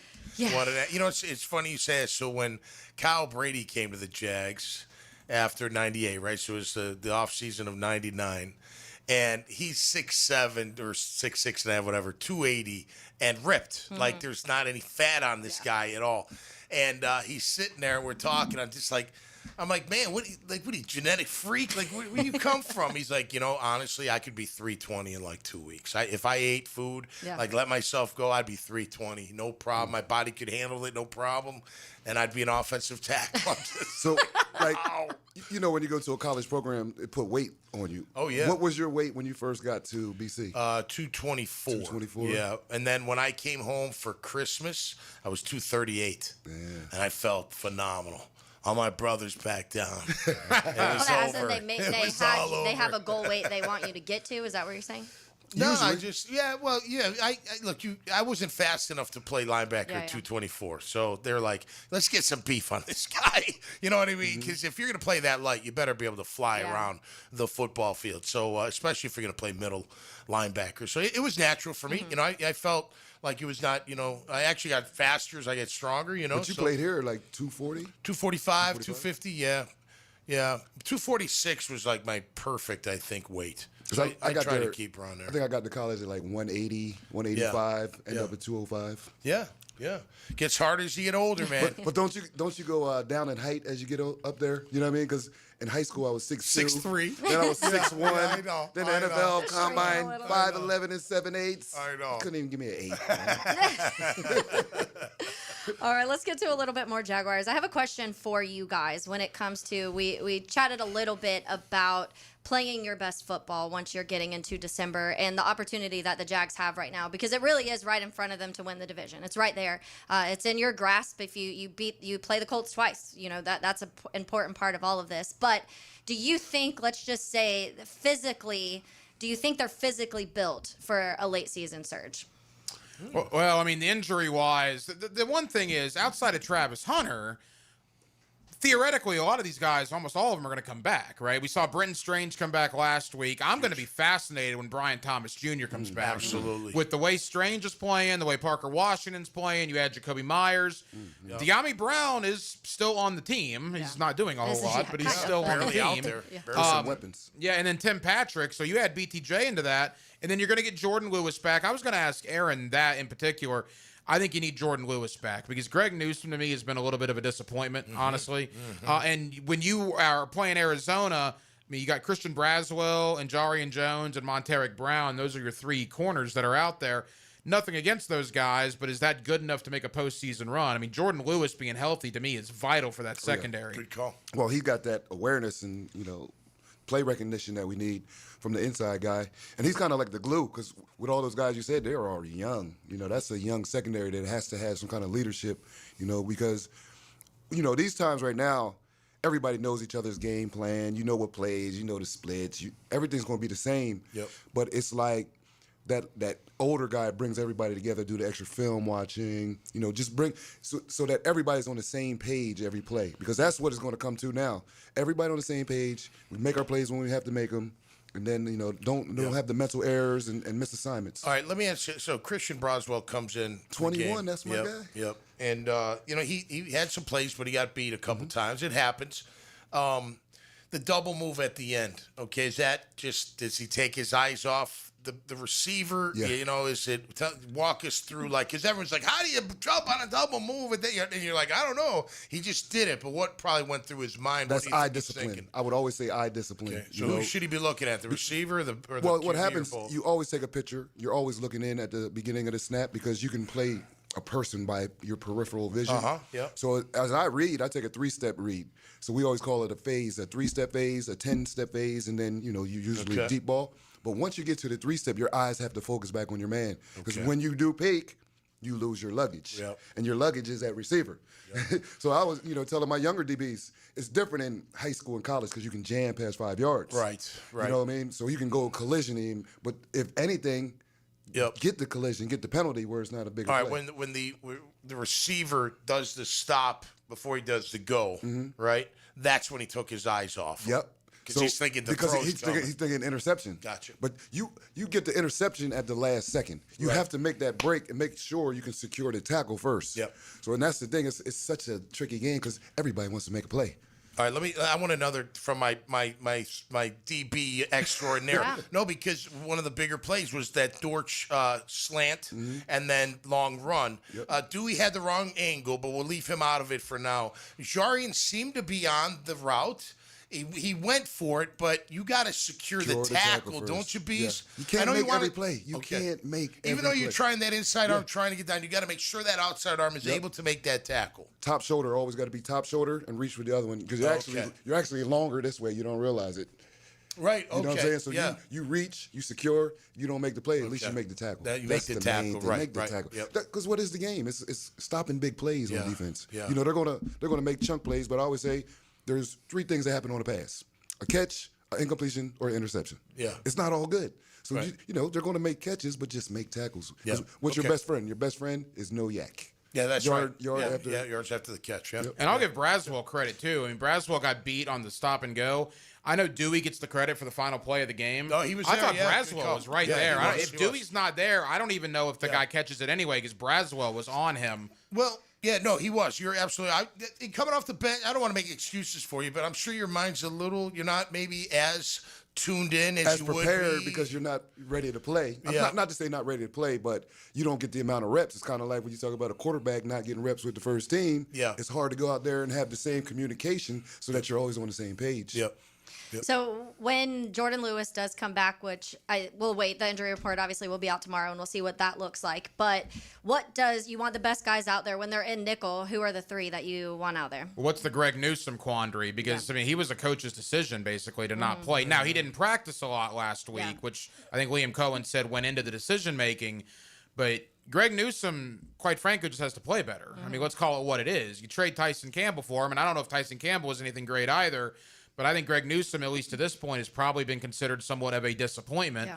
Whereas Monteric Brown, I think, is playing a lot better than a lot of us thought. So where does it even out? You're getting a lot more production from Brown than maybe we thought. Newsome is not as good. You'd like it to level off to where Newsome kind of gets back in that range. If Newsome finds what he had in Cleveland, I think you're going to be all right in the secondary when Jordan Lewis comes back. My concern is if Newsome continues to struggle, do you have enough to go up against the higher power passing offenses that you're going to see in the postseason? Yeah, and you're not going to get the test with that this weekend when it comes to... No offense to Jim Dike and Van Jefferson, a couple of former great Gators.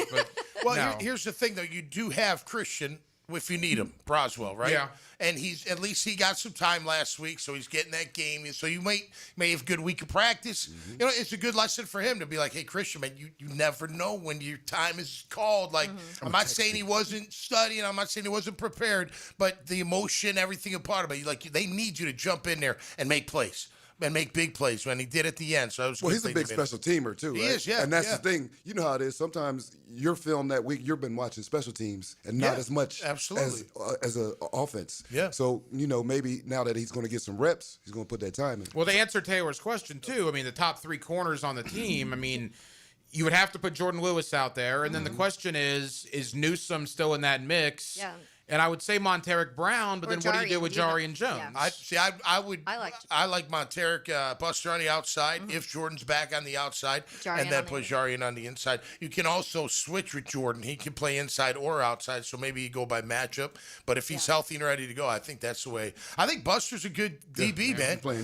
I do. And Christian's he's fine. He just needs a little more time out there. But he has confidence, though. You know what I mean? Like sometimes you get beat and you watch body language. Yeah, he didn't look like he got beat. He was like, okay, you got me. Well, last play of the game, he showed up for it, right? Exactly, and that's the main thing. Yeah. Forget the play before. What channel is Florida State on this week? Nothing says college football pageantry like a 4:30 kick on ESPN2. Oh, my I mean, that's where it is, ladies and gentlemen. Really? I just heard that just now. Really? Yeah. 4:30. I didn't even know they were playing this weekend. Yeah. That is sad. Let's get to that. Let's get to some college football, some Mike Norvell, some Florida State. That's coming up on the other side, up here on the other side on 1010XL 92.5 FM. Helmets and Heels, provided by Green Law Group.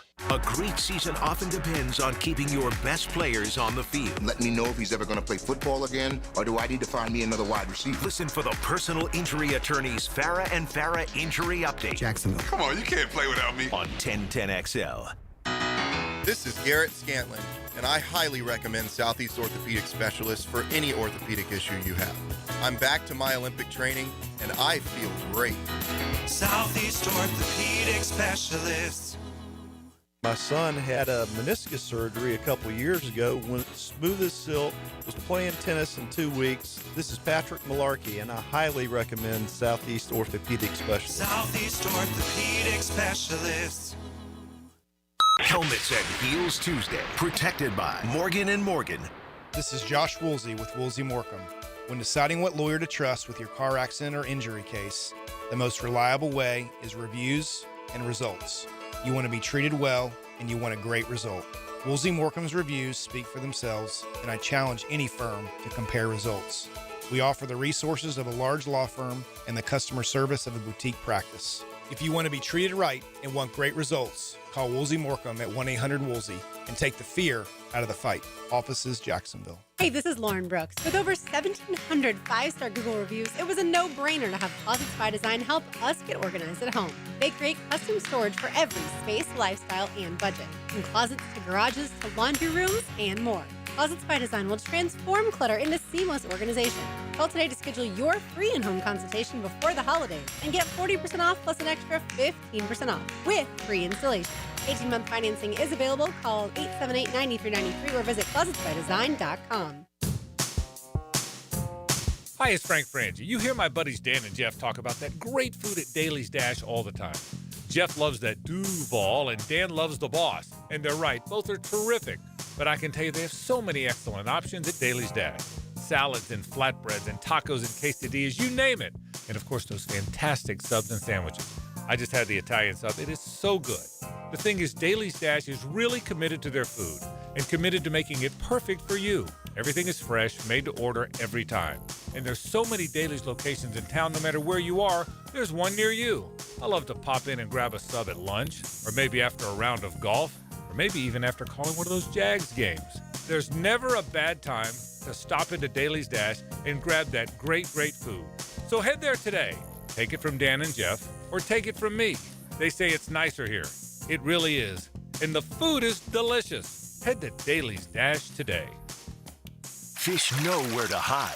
Captain Kevin knows how to find them. That's a big one. Listen for the Ring Power Fishing Forecast Show, brought to you by Awaken 180 Weight Loss and Royal Pest Services. Thursday nights at 6 on 1010XL AM. When plumbing problems strike, don't settle for just any plumber.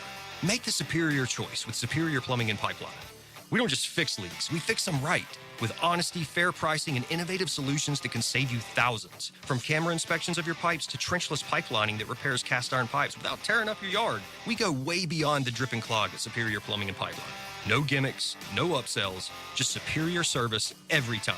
Make the superior choice. Learn more at superiorplumbingjacks.com. I'm Frank Frangie, and I've been telling you how proud I am of my daughter Amber, who's lost so much weight on Awaken 180. But it's been a while now, so I wonder if it's something she can maintain. So I sort of asked her, how's it going? So far, so good, Dad. But you're right, it has been a while. But that's the beauty of the Awaken 180 plan. There's so much variety in the food choices. You don't get bored. You look great. Do you feel better? I feel so much better. And I know it's because of the weight loss and how it's changed my lifestyle. So there's no chance I won't sustain it. Well, what about over the holidays? Look, you grew up in our home, and you know we love the holidays. Oh, I still plan on enjoying the holidays. I just plan on doing it by eating right. And I've already had the conversation with my coach. She understands the challenges of the holidays, and she's guided so many folks just like me through this. We've already made a plan. So take my kid's word for it. Awaken 180 works. It's sustainable, even over the holidays. So change your life by calling 844-346-1800 or visit awaken180weightloss.com. 1010XL, presented by Farah and Farah, exclusive injury law firm of the Jacksonville Jaguars. Focused, fueled, fearless, Farah. Trying to push to go get your sixth win, obviously in a rivalry game, you're going on the road, everything that's surrounding this game. I mean, it's huge, and that's going to be every bit of our focus. As we came into work yesterday, I thought the guys, they understand that. They've got the right attitude, the right approach. They're continuing to invest and working to get better and pushing each other, challenging each other, picking each other up, in times when it's needed. But I am grateful for this team and what they're investing into each other. But at the end of the day, we still got to go get the job done, and that's our focus for this week. And definitely excited for the opportunity that we have in front of us. All right. That was Mike Norvell talking about the rivalry weekend this weekend for Florida State. I don't know. When was the worst? Is this one of the worst between the two that we've seen, if not the worst, Hacker? Oh, you got combined records of 8 and 14. I'd have to go back to the memory banks, but I can't remember it being a whole lot worse than this. Here's something crazy for you. Florida State went into Florida and won at the Swamp in 2023. That was their final road victory. Wow. They have not won another road game since the Swamp in 2023. They were winless on the road last year. Yep. They're winless on the road this year. Jeez. And Mike Norvell, he says he's thankful for this team. That's probably true. Mm-hmm. He also needs to be thankful to his agent. For real. Because his agent giving him that buyout, that's why he's still there. I got Irish Schofel of warchant.com coming on my show tonight, and we lay all this out. If this buyout was $21 million, like Billy Napier's was for Florida, Mike Norvell would be gone. Yeah, right. Because it's $58 million, then you factor in all the assistants and the fact you got to hire a new staff. It was going to cost Florida State in excess of $100 million to fire him, and there's just no feasible way they're going to do that. How do you go from 13-0 to being terrible in 2 years? Well, the transfer portal giveth and the transfer portal taketh away. He's missed on QBs. Yeah. Well, think about missed on DJ for sure. Yes, and think about that year that they were 13-0. Think about all the great players, not good, but great players that were in the transfer portal. The Keon Colemans of the world, the Jared Verses, the Braden Fisks. Okay. I mean, you go on down the line. Even Jordan big-time Travis was a transfer portal guy, and they have not done well in the transfer portal. I'd say he's an average high school recruiter. Florida State should be consistently in the top 10. With Norvell, they're in the top 20, top 25.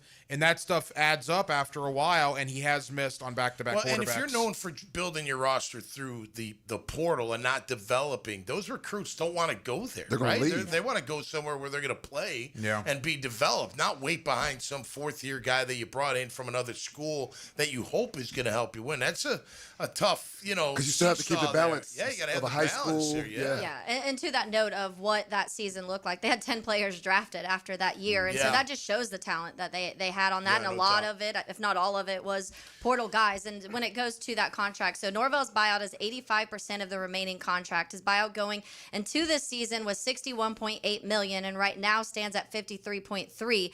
Even assuming, let's say, whatever happens next year, they're only saving $8 to $10 million next year. So that's the question. What I mean, do you cut him a check for $45 million next year? Yeah. And I don't know. I mean, if it's a disaster again, look, there is no way, shape, or form that the Florida State Seminoles, A, should go 2 years without winning a road game, and B, should be 3-12 in their last 15 ACC games. No doubt. They're 3-12 in their last 15 conference games. That is absolutely unacceptable. And I don't have anything against Mike Norvell. I mean, the guy's always been good to me. I'm just speaking the truth. That is unacceptable at Florida State University, and they should have made a change, and finances are the reason they're not. So the timing of this, announcing it this week heading into Florida State, do you think that's why? Just trying to build something for a rivalry weekend? I think, Tommy, that they wanted to get ahead of it because the fan base was going to be mad regardless. Yeah. And they just wanted to just, have a mad now know. as opposed to after the Florida. Because they gave him the vote of confidence after the Stanford embarrassment. Right. Where they lost to Stanford, which Stanford's one of the worst teams in Division I college football. They said then that was when they're like, well, it's not going to be addressed until after the season. And That's the comments then, right? Right. And I also think, look, the fact that Penn State, Florida, Auburn, LSU are all open, Virginia Tech was open. There's a lot of competition for these coaches. Yeah, no doubt about it. I mean, look, at the end of the day, you said it best, Hack. It's going to cost them $100 million, Florida State, either way, this year or next year, close to it. Who pays that? Well, doesn't the state have to pay some of that too, or? I don't know if the state has to pay some. Because it's a state Well, I know university, LSU right? was dealing with Maybe a that. grant. Louisiana was, because of the way that the contract was worded. They could have to help, but I don't think that's going to end up happening. Yeah. But I do think when you talk about Norvell and Florida State and you see the kind of downfall, and we've talked so much about the portal, but schools and programs right now, the first thing they start talking about is, okay, what commits are you getting next? Like when you talk about the portal, when you talk about commits, when you talk about who you're going to pay, and maybe they don't have the money that some other schools have to pay. But I think this is the period of time, a game that, yes, it doesn't have a ton of meaning because it's Florida State, two teams that aren't playing very good football at this point in time, and Florida obviously fired their coach already, but I still think this is the time when you can start winning some guys over. And so I don't know if this was the best chance to lean into this, hey, we're keeping him, because this is the weekend. There's going to be high schoolers there watching this game that are deciding if they want to go to one of these Here's the schools. incentive. Beat Florida, steal all their recruits. Well, maybe. Now, look, Florida. Why do you want to go there? We just beat them. And I think you're right. I mean, you wanted to get out ahead of it before signing day, which is coming up in a couple of weeks, the early signing period. Like, this is just one website. 24/7 Sports has Florida State 14th right now, which is pretty good for Norvell. The 26 recruit. Yeah, and he has 28 commitments, so they're going to have a full load. By the way, Florida's No 5 stars. Does he have any 5 stars? They have no 5 stars. They got 12 4 stars and 16 3 stars. By the way, Florida is one spot ahead of them right now. And the interesting thing about Florida, they have not had one decommitment since Billy Napier got fired. Yeah. Now, will they have some decommitments? Probably. But I think a lot of these recruits are waiting for the inevitable announcement of whether Lane is coming or if he's not coming before they ultimately decide what to do. Yeah, and I think that to me that was the smarter decision for Florida to go ahead and get ahead of some of these things because yes, there's going to be kids that start decommitting. We see it every year, anyways. Hacker with this early signing period now. There's a lot of flips that we see in December that happen, and so I do think that conversation for students right now, to your point, I think it's next week actually, right? Is it? Oh, it's the 4th through 6th, I believe, is the signing day period. Yeah. And so when you are beat it, like let guys say, okay, this school, they got rid of this coach because this coach isn't right, rather than having to lean into somebody who's clearly not working. It's not working. Yeah, and we were talking off air about, the younger generation, maybe they don't look at Florida State or even Florida, when the last time were they really, as far as national titles, you know what I'm saying? Like, seniors in high school this year were 3 years old. Tim Tebow's last year at Florida. So maybe they don't feel that. They don't even know. They don't have, like, we're sitting there going, why wouldn't you want to go to Florida State? Why wouldn't you want to go to Florida? Like, the programs, the history, the players, and all these players that went to the NFL, all these great, like, why wouldn't you want to go there? Then the money comes in, and then other schools, obviously, but you would think that, that the kids would want to stay home and play for these two teams. You did bring up they don't have the NIL money like other schools. No, Florida State needs to improve their NIL. Huge. It has gotten better, but even Florida State people will tell you their NIL is probably not where it needs to be in relation to Florida, Alabama, Georgia, teams of that sort. Well, they just asked them for all the money for the renovations of the stadium. Well, that too. And their brand new football facility that they have opening Might be bad timing for NIL. Yeah, that's crazy because the facilities used to be the recruiting tool. Yeah. And now you say they're building a brand new one and it doesn't even matter really because they don't have enough money to pay the guys. It's funny you say that because facilities used to be something. That was a recruiting tool. I don't know if it is anymore. I covered recruiting for a while for Gridiron Now when we did that website, and I talked to hundreds of kids. And the one thing I always asked them, what is it about certain schools that lead you there? It was, can mom and dad come see me play? Okay. It was playing time. Yep. And it was, can you get me to the league? Yeah. Yeah. Facilities were a distant fourth. Yeah. And now facilities are great, and you guys can attest to this, obviously. You it's want little good bonus, facilities. it's seasoning on something that you probably already Right. It's hot fudge on top of the ice cream. It's salt and pepper on top of the dinner. But it was, can mom and dad come see me? Yep. Can I get to the league? And how quickly can I get on the field? Yeah, and Hacker, I've had that. We've talked so much. Can you pay me? Now it's how much can you pay me? Well, and I was about to say, so now the NIL's in this, and that's why I think even some of those things may be shaking out because mom and dad, if you're making now they can come see me. plus grand, whatever, I can fly on our private jet. We can come see you. Yes. So that I think the access we have now to before when these scouts and coaches were traveling all over the place trying to see farther recruits because that's some of the stuff when we talk about Mississippi and Ole Miss and why Lane would come to Florida. The hotbed of recruiting in Florida is going to be one of the conversations. But I do think we live in this world now where it's easy to hop on a phone call, a Zoom, whatever you may be, and it's easy to say, hey, your parents can come see you. We have money. We'll fly them out to every game if we need to. And so that separation, not saying it's not there, the gap I think is still there a little bit, but I think it's closing. This isn't a concern necessarily. I still ultimately hope Lane Kiffin comes to Florida. I don't know if he is or not. I'm as fascinated as anybody. You talk to somebody and Lane's coming. You talk to somebody 10 minutes later and Lane's going to LSU. It's a full-blown soap opera. The one thing about Lane Kiffin, though, look at his rosters at Ole Miss. Very similar to Norvell at Florida State in that they're very portal heavy. Yeah. Very portal heavy. Now, is that because it's harder to recruit high school kids to Oxford, Mississippi? Perhaps. He'll have obviously a deeper, tie-in in Gainesville or obviously in Baton Rouge. But whoever gets Lane Kiffin needs to understand that he's lived by the portal. And like Mike Norvell did, Mike Norvell lived by the portal, and he kind of died by the portal. It'll be interesting to see what happens with Lane if he stays at Ole Miss or if he goes somewhere else. And then you have the opposite with Dabo, who wants to stay away from the portal as much. Wants to stay traditional, and you see where that's gotten him. So I saw a list. I want to say it was on Rivals, and they did the top 100 recruits right now for the 2026 season and broke it down of states. Obviously, it's going to be Texas, it's going to be Florida, Georgia's in there.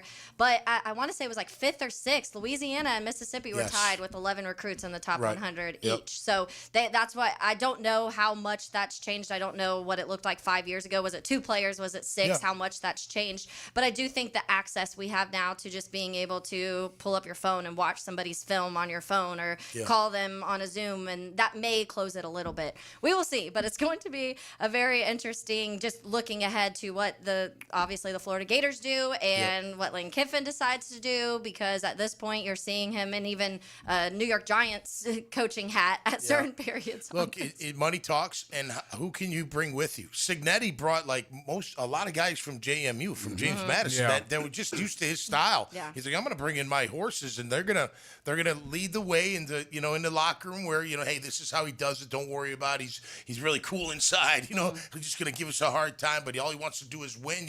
You got to have those guys. Ken Lane, if he does leave, now you don't need it totally with Florida and LSU or wherever he ends up going, but you want some of those people to come with you, to be good stewards of your message. If he stays at Ole Miss, he's done them a complete disservice, because he could have announced that a month ago. He could announce that 2 weeks ago. He could announce it at any time. And yesterday's press conference got pretty contentious with him and the local media in Oxford, because they kept pressing him on it. He keeps saying, I'm not talking about it. I'm not talking about it. He could have ended all of this by just saying, I'm staying at Ole Miss. I'm signing a contract extension. This is home. He has not said that. Yep. And if he hasn't said it by now, if I'm in Oxford, you have to assume he's leaving. Yeah. And if he ultimately stays, then I don't know why he brought all this nonsense on himself when he could have ended this weeks ago. Marcus Freeman didn't let the words get out. The moment a reporter was like, hey, we're here in Florida, he's like, no, we're not leaving. That's not what it is. I'm staying at Notre Dame. And I do think Lane is a little bit more of a troll than some others. And we were talking about this with Hayes Carline a couple weeks ago, because he got upset. It was the SEC, one of their kind of, not a media day, but they did one of their telecasts. The weekly teleconference. Yeah. And so he was definitely heated in that conversation, but I was like, you can't play both sides. You're tweeting constantly, you're liking tweets, you're retweeting tweets about Ole Miss, about Florida, about all this stuff, and then you get upset when people ask you about it. He feels like the kind of guy that's probably saying to the chancellor, hey, let's just hold off and stick it to the other schools, and then we'll announce it. You'll give me all the money that I want. See, especially depending how this season But goes. do you sometimes think that maybe he wants to win a national championship and try for that first? You know what I mean? Because you commit to your team. Well, yeah. I feel and like Ole Miss could technically say you're not playing if you say you're going to Florida. I don't think they would let him. Or not coaching. Yeah, sorry, I not don't think they playing. would let him coach if he's going to leave. And that's the thing. So that's maybe why he's hiding it right now. You know? So when do you do the breakup? You know what I mean? Well, reportedly they're gonna. The game's Friday. The Egg Bowl's Friday between Ole Miss and Mississippi State, and they said we'll have clarity Right on after Saturday. that. Yeah. Okay, before the bowl. Was it true that Playoff. LSU offered him? And then there was some kind of $28 million recruiting budget. $25 million, You see what I mean? Like So that? remember, it's $98 million with a $25 million NIL, but apparently Florida's got basically the same offer on the table. Everything's reportedly, Yeah, nobody it's all- really knows. Right. But the thought is, I mean, you're talking 7-year deal, $98 million, $25 million in NIL. And with those expectations, is he going to be able to succeed? He's going to be the highest paid coach in college football. The circus that's gone on, if you don't win a national title in 2 or 3 years, it's a disappointment. Yeah. Well, and is he that great of a coach as opposed to being just the hot coach at the moment? You know what I mean? Last I mean, year you he really was in the feel- conversation too, and then the He's been a Gators lot of kind of went places. on that little stretch Yeah. at the end. You know? We'll see. This is the college football landscape we live in now, and it's just, I feel like, getting crazier and crazier as the months go on. But we'll cool down on the other Wish I was side. playing. Yeah, you Beast, could we'd be We're we born rack to it a up the contract. money, Beasley, yes. Let's cool down on the other side, though. That's here coming up next on 1010XL 92.5 FM. Helmets and heels. Bought for you by Green Law Group on 1010XL. Putting the fence in defense. The ball comes out! The ball has come out! Each week, Superior Fence and Rail presents the Defensive Player of the Game on 1010XL. Hey folks, Mike Dempsey here. You've heard me talking about Pella Windows and Doors. With great ratings and expert reviews, you know they're high quality and energy efficient products. So what's your next step? Schedule a free consultation at PellaJacks.com or just stop by the Pella showroom on Phillips Highway. Their professional design consultants will guide you through your entire project from start to finish. And that's the quality and service you can expect from Pella Windows and Doors. Hey guys, Taylor Doll here of Helmets and Heels. Chick-fil-A Catering is here to help make it a little easier to bring your family together this holiday season. Whether you need a full meal, a side dish, or dessert, choose from a variety of trays like Chick-fil-A nuggets, mac and cheese, and brownies. Perfect for any size get-together. And you can easily order through the Chick-fil-A app. Place your order in the app, online, or by calling ahead, then pick it up at your local Chick-fil-A restaurant. Take one thing off your plate this holiday season and bring the smiles to your family gathering with Chick-fil-A. Availability and order requirements may vary. See restaurant for details. Jeff Lagerman for Napa Auto Care Centers. This football season, make sure your ride can get to that tailgate or travel to the away game safely and dependably. You can trust the ASE certified professionals at any one of the 29 independently owned Napa Auto Care Centers and the quality Napa parts they use. Napa Auto Care Centers can handle everything: oil changes, air conditioning, brakes, engines, transmissions. Napa Auto Care Centers offers a nationwide 24-month, 24,000-mile peace of mind warranty on most repairs. Find one near you at jacksnapaautocare.com. Helmets and Heels Tuesday is served by Morgan & Morgan. Hey Jacksonville, it's Dan Hicken with a game changer. I've tested the field, and Checkmate Coatings is my new go-to for durable, jaw-dropping floor coatings. Better play, better results. I'm Brendan with Checkmate Coatings. We coat it all: garages, pool decks, driveways, and patios. Be the envy of your neighbors. Slam dunk your floors at checkmatecoatings.com. Checkmate Coatings, your floor's missing piece. Checkmate Coatings, your floor's missing piece. Lauren Brooks here for Terminix. When pests invade your home or business, you don't just need them out, you need them out fast. And you need to keep them out. At Terminix, they'll show up for you and eliminate pests quicker, just like they did at my house, because they care about what matters most to you. When pests show up, so does Terminix. Don't live with a pest problem, Terminix it. Visit Terminix.com today to schedule a free inspection online. That's TerMinix.com. That's right, Terminix it. What's happening, beautiful people? It's your main man, E to the T here. And cool air, open trails, and that perfect Florida winter sunshine, woo, it's the season to get outside and explore Clay County. From Christmas parades and hometown festivals to holiday markets and local theater shows, holiday magic is lighting up every corner of Clay County. Get outside, get moving, and get active. Come see everything happening this season at exploreclay.com. That's exploreclay.com. Bueller, stay cooler with Bueller. Jason, I called you about the ductwork in my attic this summer, and you totally blew me off. I did. My airflow is too low and my bills are too high. I know. There's stains on my ceiling tiles and sweating around the vents, and the mice have chewed so many holes in the ducts, I think they're getting more AC than I am. I know. Then how could you let me suffer all summer, Jason? Because summer is the one time of year I just can't send my technician into someone's steaming hot attic. They'd kill me. Ductwork is hot, cramped work at the best of times. Lucky for you, those best of times are in November. You mean like now? Bueller Air and Plumbing can repair your old, damaged, or just plain sketchy ductwork right now when it's not too hot and not too cold. And none of your technicians will kill you. It's a win-win. Stay cooler with Bueller. Visit BuellerAir.com. 1010XL, presented by Farah and Farah, exclusive injury law firm of the Jacksonville Jaguars. Still, present, ready. Farah doesn't flinch. Now, the cool down with Donovan Air Electric and Plumbing, keeping Jack's cool since 1987.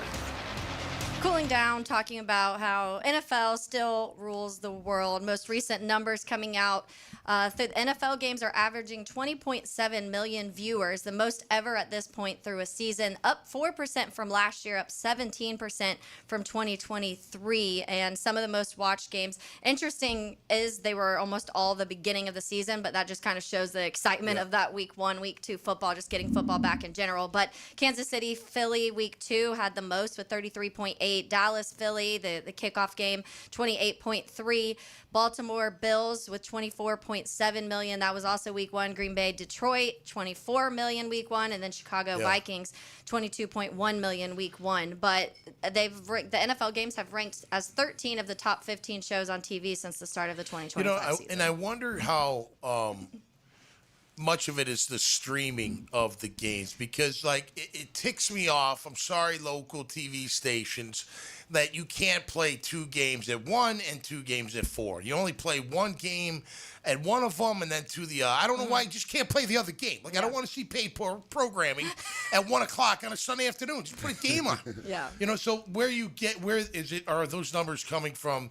You know, I think the local everything markets, accumulative. or is it, you know, all the YouTube TV, or because it says TV and digital, so it's all included in this, which to me honestly is interesting because a lot of people are like, they're going to lose viewers because you have to pay X amount of money now to have all of the program or all of the streaming networks you need to be able to do it. We even had the couple weeks where YouTube and Disney couldn't get along, and there was no ESPN on those for a couple weeks. So I'm honestly surprised. I was expecting maybe a little bit more similar to a couple years ago, but I mean, they're doing it. I mean, I'm trying to think about the last time I watched a non-Jaguar game front to back in the 1 o'clock or 4 o'clock time slot, because I'm always on Red Zone. Right. I'm always on Red Zone. If the Jaguar game or it's Red Zone, and there's no like ifs, ands, or buts about it. I mean, when the Jaguars are off or the Jaguars play a 4 o'clock game like they did last week, I am locked into Red Zone for all of those 1 o'clock games. Even if like there's a good one, let's say one's a really close game towards the end, will you flip over? Well, because Red Zone will have it. It will just pop on for the score or something usually, right? Well, Red Zone will show any close game. Red Zone will go right to it. They call it the witching hour, where losses become wins and wins become losses. Yeah. Red Zone is the most addicting thing out there when it comes to the NFL. It is crazy. I used to like the ticket a lot because you could get to those games that are down to the wire and just click on them and watch them. You know, even from far away. Well, now you can watch 4 in one. That's what I was going to say. YouTube TV, you can put on, you can select the 2 you want or the 4 you want or the 3 you want, and then you just hop over and it changes the sound to whichever one you like kind of have highlighted, which is cool too because you can put on multiple but hear the sound for whatever one you care more about. I have YouTube TV, but I haven't figured out how to activate it. Do you need help figuring that out, Tony? Yeah, like my one TV is like, no, it's not coming on here. I get YouTube.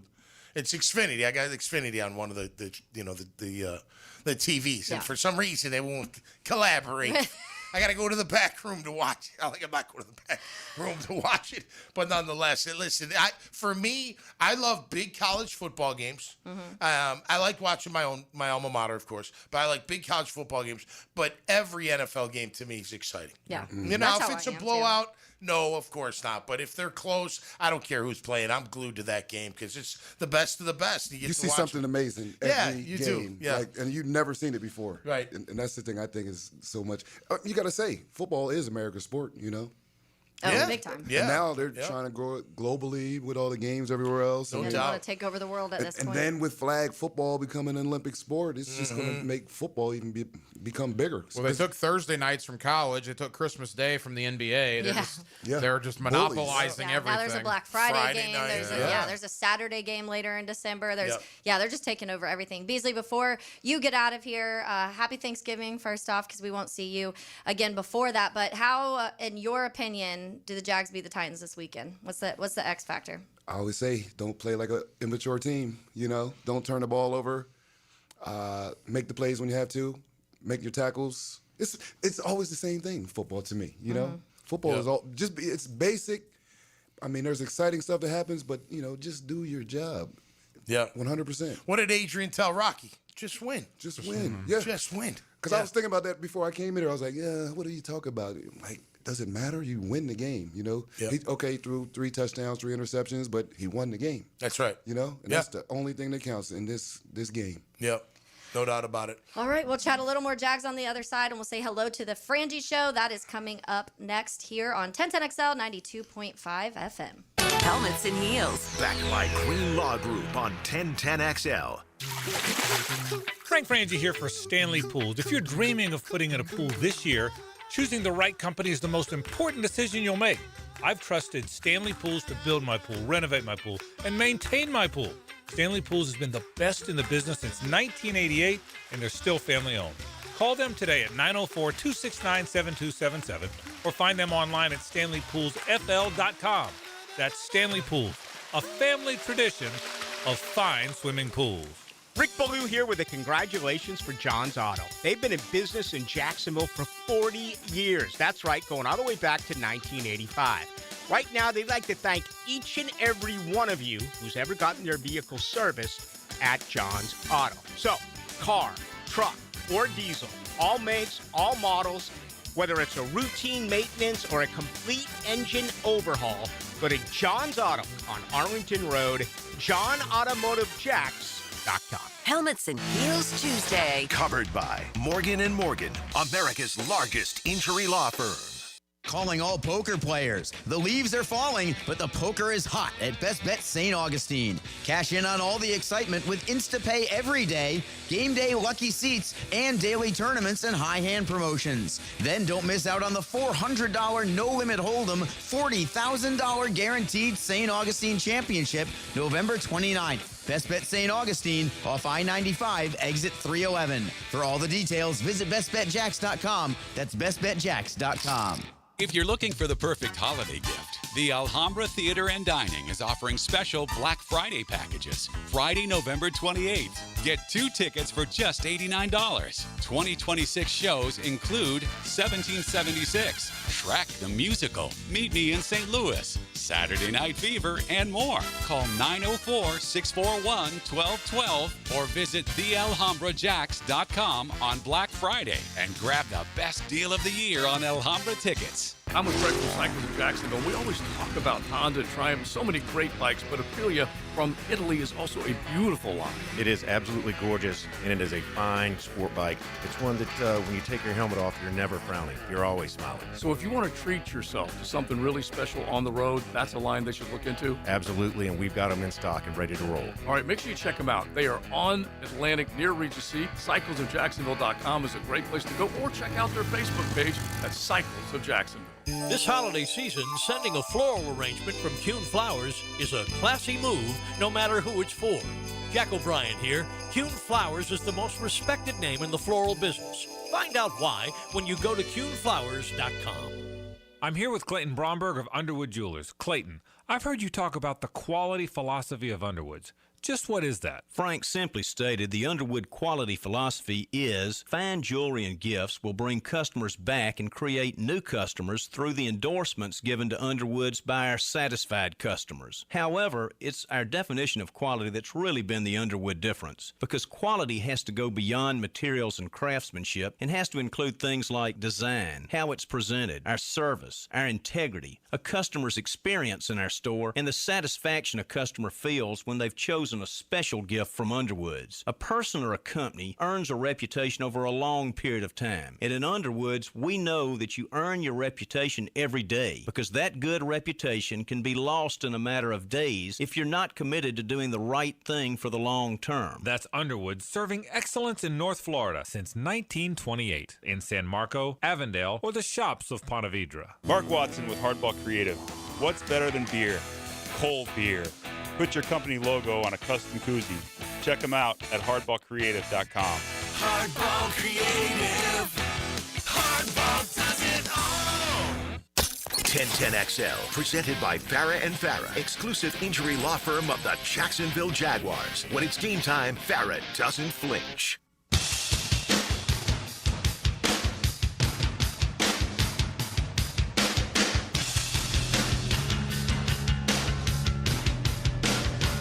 Tommy, we got one show left of the week, and then we are on to Thanksgiving. I'm pumped.